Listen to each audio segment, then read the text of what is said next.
foi Pitágoras? Pitágoras nasceu na ilha de Samos, perto de Mileto, onde 50 anos antes tinha nascido Tales.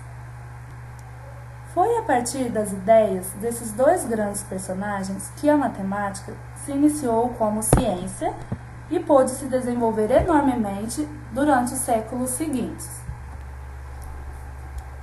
Pitágoras viajou bastante. Esteve no Egito, na Babilônia e talvez tenha ido até a Índia. Foi onde ele absorveu os conhecimentos matemáticos e as ideias religiosas de cada região. Voltando ao mundo grego, fundou em Crotona, sudeste da Itália de hoje, uma escola. Na verdade, uma sociedade secreta, dedicada ao estudo da matemática e filosofia principalmente.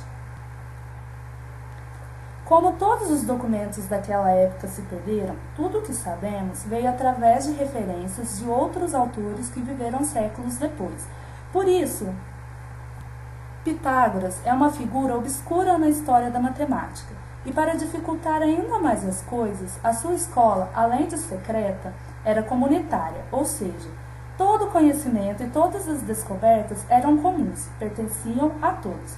Assim, não sabemos sequer se foi o próprio Pitágoras que descobriu o teorema que leva seu nome, pois era comum naquela época dar todo o crédito de uma descoberta ao mestre.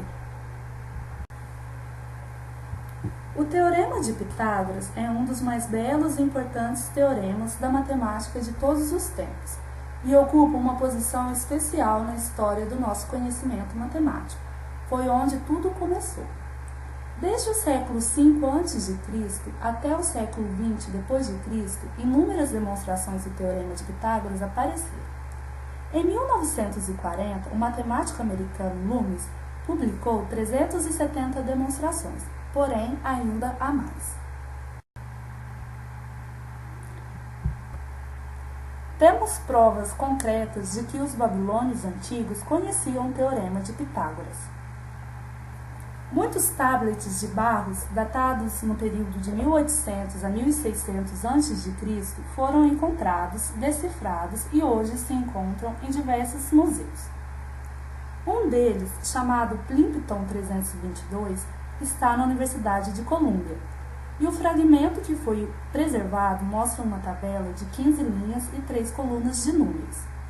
Os pesquisadores descobriram que essa tabela continha termos pitagóricos, ou seja, lados de um triângulo retângulo.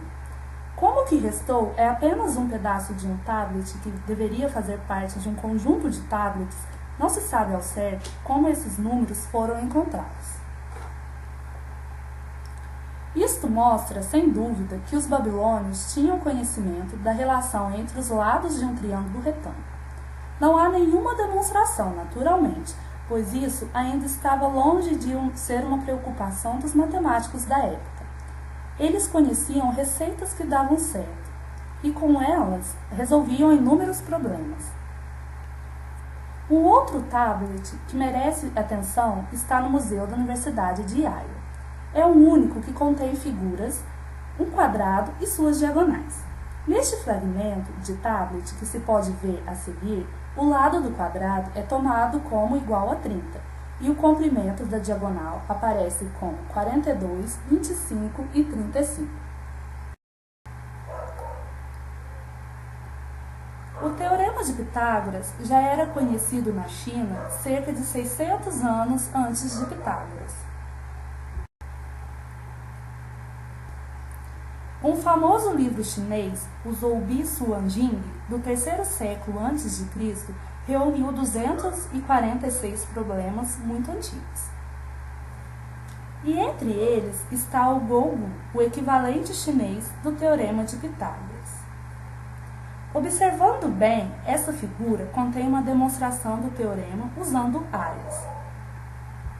Pesquisadores estimam que essa figura, reproduzida muitas vezes ao longo dos séculos, seja da dinastia Han, cerca de 1100 anos antes de Cristo.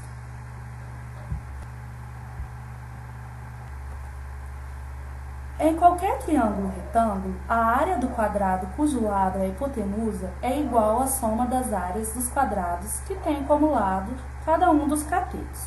Observando a figura, o teorema de Pitágoras afirma que a área do quadrado vermelho é igual à soma das áreas dos quadrados verde e azul.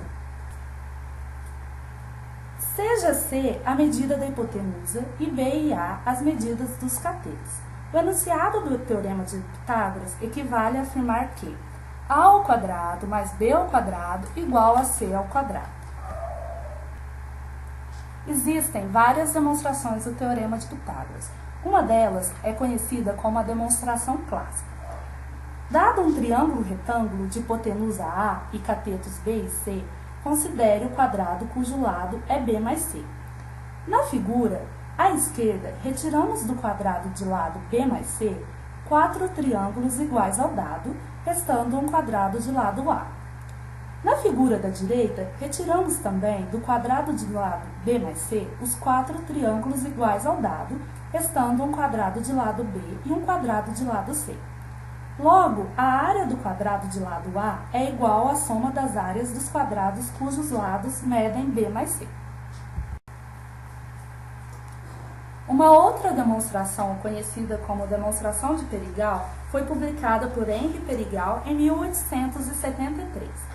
Trata-se da forma mais evidente de mostrar que a soma das áreas dos quadrados construídos sobre os catetos preenche o quadrado construído sobre a hipotenusa. Perigal corta o quadrado construído sobre o maior cateto por duas retas passando pelo seu centro. Uma delas paralela à hipotenusa do triângulo e outra perpendicular, dividindo esse quadrado em 4 partes congruentes. Essas 4 partes e mais o quadrado construído sobre o menor cateto preenchem completamente o quadrado construído sobre a hipotenusa. Mas deve-se mostrar que a região que fica no interior do quadrado maior é realmente congruente com o quadrado menor. Essa demonstração fica a cargo do espectador.